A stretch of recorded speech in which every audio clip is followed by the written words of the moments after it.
ओम नमः शिवाय मित्रों। कैसा भी किसी ने कोई भी तंत्र किया हुआ हो, कोई भी मसानी क्रिया की हुई हो, बड़े से बड़े तांत्रिक ने अगर बड़े से बड़ा तंत्र आपके घर के ऊपर किया हुआ है या फिर आपके ऊपर किया है, तो इस तंत्र का क्या तोड़ रहेगा, आज की वीडियो में वही मैं आपको बताने वाला हूँ। आपने कुछ भी नहीं करना है, जो चीज़ मैं आपको बताऊंगा सिर्फ वो करना है।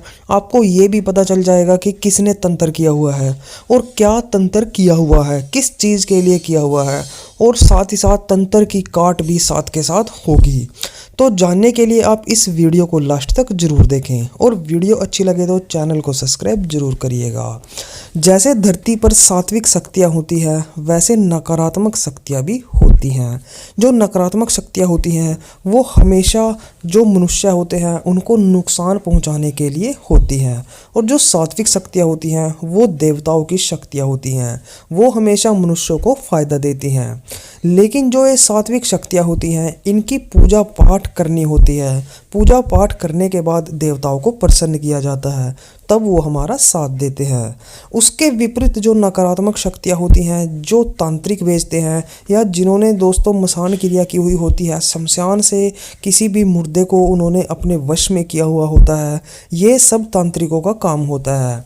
ये सभी नकारात्मक शक्तियाँ होती हैं और तांत्रिक के कहने पर अपना काम करती है। तांत्रिक इनसे ज़बरदस्ती अपने काम करवाता है, इनको वश में करता है।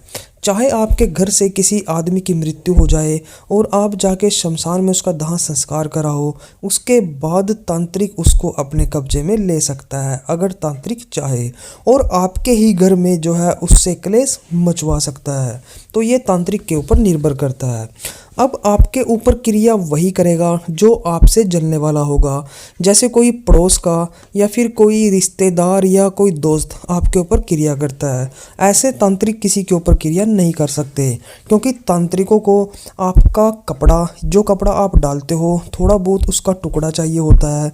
आपका नाम, पता, गोत्र, रहने का स्थान, ये सारी चीज़ें, पिता का नाम जैसे हो गया, ये सारी चीज़ें तांत्रिक को चाहिए होती है, तभी वो आपके ऊपर या आपके घर के ऊपर तांत्रिक क्रिया कर सकता है।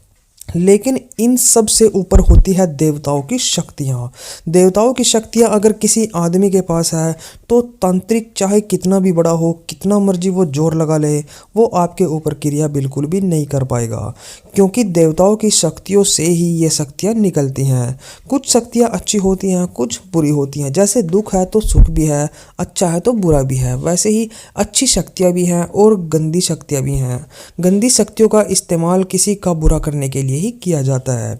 अब बात ये आती है कि ऐसा क्या किया जाए कि आपको पता लगे कि आपके अंदर नेगेटिव एनर्जी है या फिर आपके घर में नेगेटिव एनर्जी है, या अगर है तो आपको उसका तोड़ चाहिए, तो वो क्या रहेगा। तांत्रिक का पता लगे कि तांत्रिक कौन है, वो भी मैं आपको बता दूंगा। तो दोस्तों सबसे पहले आपको क्या करना है, आपको अपने इष्ट देव हनुमान जी को मानना होगा। अगर ऑलरेडी आपके जो इष्ट देव हैं वो हनुमान जी हैं, तो आपको अपने घर में एक तो हनुमान जी के 41 दिन के पाठ का आपको संकल्प लेना है। पाठ रहेगा सुंदरकांड का। आपने संकल्प लेना है कि हे हनुमान जी। संकल्प लेने के लिए आप हाथ में थोड़ा सा जल ले लें और थोड़े से अक्षत यानी कि चावल और एक या 2 रुपए का सिक्का आप उसमें रख लें, और हनुमान जी की मूर्ति के सामने बैठिए और संकल्प ले कि हे हनुमान जी, मेरे अंदर या मेरे घर के अंदर जो भी नेगेटिव एनर्जी है, जो भी भूत प्रेत है, जो भी मतलब गलत शक्तियाँ किसी के द्वारा भेजी गई, किसी का कराया जादू टोना जो भी हमारे घर के अंदर किसी ने करा रखा है, आप कृपा करके उसको दूर भगाइए, हमारे घर से या मेरे अंदर से उसको दूर कीजिए। मैं आज से आपका 41 दिन का सुंदरकांड का पाठ करूँगा। अगर आप ये संकल्प लेके सुंदरकांड का पाठ करना शुरू कर दोगे तो इसके जो अनुभव होंगे आपको 6 से 7 दिन में दिखने शुरू हो जाएंगे। अगर आपके अंदर या आपके घर के अंदर नेगेटिव एनर्जी है, बुरी शक्तियां हैं, तो वो शक्ति किसी न किसी बंदे के अंदर आके या फिर ऐसे ही वो शक्ति आपके सामने आके कुछ न कुछ जरिए के थ्रू आपको ज़रूर बताएगी। या फिर वो ऐसी होती है जैसे कोई नेगेटिव शक्ति किसी आदमी के अंदर है तो वो आदमी हरकत करेगा और हरकत करते ही वह सारा कुछ बोलना शुरू कर देगा। आप उससे जो भी पूछोगे कि तू कहाँ से आया है, कौन है, कैसे क्या सिस्टम है, सारा कुछ वो आपको बता देगा। अगर आपके घर के अंदर नेगेटिव एनर्जी है तो वो नेगेटिव एनर्जी आपके घर से ऑटोमेटिक बाहर चली जाएगी, क्योंकि हनुमान जी अतुलित बल धामा है। और भूत प्रेत निकट नहीं आवे महावीर जब नाम सुनावे, तो भूत प्रेत तो महावीर के पास बिल्कुल भी नहीं आते। आपको जब सुंदरकांड का पाठ करना है तो 41 दिन तक अखंड घी की या फिर आप चमेली के तेल की, हाँ चमेली के तेल की आप जोत जगा सकते हो। यह बहुत ज़्यादा अच्छी होती है। जिस दिन से आपका पाठ शुरू होगा पूर्ण ब्रह्मचर्य का पालन करना होगा, घर में लहसुन प्याज का परहेज करना होगा।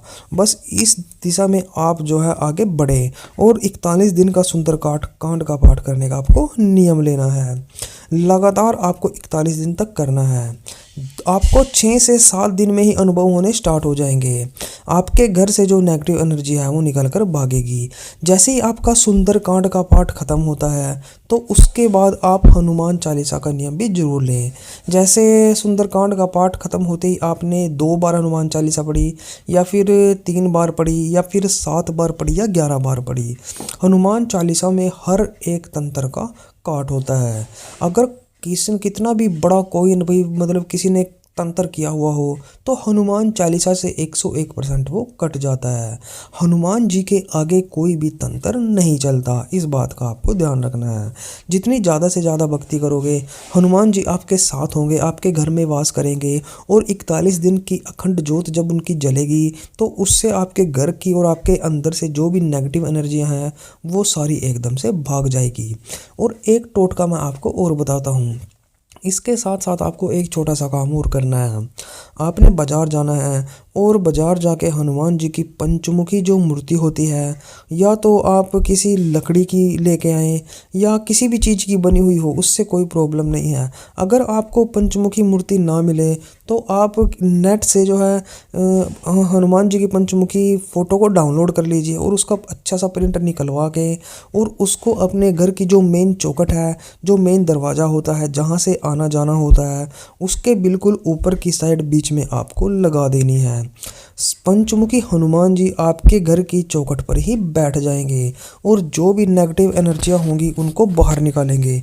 और कोई भी नेगेटिव एनर्जी अगर आपके घर के अंदर घुसने का प्रयास भी करेगी तो हनुमान जी उसको लात मार के बाहर भगा देंगे, उसको आपके घर के अंदर बिल्कुल भी नहीं आने देंगे। ये फ़ोटो लगाने के 3 से 4 दिन के बाद ही आपको ऐसा महसूस होने लगेगा कि जैसे घर में रौनक दोबारा से लौट आई है। जो घर बिल्कुल आपका खाली हो चुका था, घोड़ा गाड़ी में दिक्कत थी, कहीं भी आप अगर जाते थे तो आपको बेइज्जती सी फील होती थी, आपके कोई काम नहीं बनते थे, तो ये सब बनने स्टार्ट हो जाएंगे। क्योंकि नेगेटिव एनर्जी ऐसी होती हैं जो आदमी को अंदर ही अंदर खाए रखती हैं। अगर आप किसी रोग से ग्रसित हो और दवाई खा रहे हो तो ऐसा होगा कि आपको फ़र्क पड़ेगा, लेकिन कुछ दिन बाद दोबारा से बैक मार के बीमारी वहीं पर आ जाएगी। आपकी बीमारी को ये नेगेटिव एनर्जियाँ ठीक नहीं होने देती। आप कितना मर्जी जोर लगा लो, आपकी बीमारी को ठीक नहीं होने देंगी और आराम आराम से 4 से 5 साल के अंदर आपका शरीर बिल्कुल खोखला हो जाएगा और हो सकता है कि उसी बीमारी के कारण आपकी मौत भी हो जाए। नेगेटिव एनर्जियाँ होने से आपके घर में जो है ऐसा माहौल बना रहेगा कि शांति नहीं रहेगी। हर टाइम लड़ाई, कभी किसी सदस्य में कभी किसी में, आपस में ऐसे ही चलती रहेगी। और जो घर का मुखिया होता है उसके साथ तो कभी भी नहीं बनेगी, किसी भी सदस्य के घर के मुखिया के साथ नहीं बनती। घर के मुखिया का जो कामकाज होता है वो भी बिल्कुल ही ढीला पड़ जाता है, काफ़ी ठप हो जाता है। घर का मुखिया हर टाइम इस प्रॉब्लम में रहता है कि करे तो क्या करें, क्योंकि अगर पैसा ही नहीं होगा तो घर चलाने में भी दिक्कत आती है। और यह जो है नेगेटिव एनर्जी आपके घर से पैसे को तो बिल्कुल ही गायब कर देती हैं, क्योंकि नेगेटिव एनर्जी आपका नाश करने के लिए ही आती है। अब सवाल आता है कि ये कहाँ से पता करें कि किस तांत्रिक ने हमारे पास ये विद्या भेजी है। तो दोस्तों मैं आपको सही सही बताऊं कि ऐसे बताने वाले तो कुछ एक भगत ही होते हैं जो बता सकते हैं कि हाँ इस तांत्रिक ने आपके ऊपर क्रिया कराई है। क्योंकि पंडित जी को जो विद्या होती है वो किताबों से पढ़ी हुई विद्या होती है और वो इन चीज़ों को बताने में सक्षम नहीं होते। लेकिन कई भगत ऐसे होते हैं जिन्होंने अपनी साधना करके भगवान को खुश किया हुआ होता है। भगवान उनको दूत दे के रखते हैं और वो दूतों के जरिए यह पता लगा सकते हैं कि ये जो तांत्रिक क्रिया आपके ऊपर की हुई है ये किस तांत्रिक ने किस टाइम और किस पर्पज़ के लिए की हुई है। तो अगर आपको ये जानना है तो आप किसी अच्छे से भगत का सहारा ले सकते हैं। वो आपको ज़रूर बता देगा कि ये तांत्रिक क्रिया किस तांत्रिक ने और किस चीज़ के लिए की है और किसने इसको कराया हुआ है। तो वो आपको बता सकता है, आप किसी भगत का सहारा ले सकते हैं। तो अगर आपको वीडियो अच्छी लगी हो तो हमारी इस वीडियो को लाइक कर दें और हमारे चैनल को सब्सक्राइब कर दें और भी अच्छी अच्छी वीडियोस के लिए आप हमारे साथ बने रहें। तो चलिए आज की वीडियो में बस इतना ही, मिलते हैं हमारी एक न्यू वीडियो के साथ। तब तक के लिए ओम नमः शिवाय, ओम नमः शिवाय, ओम नमः शिवाय।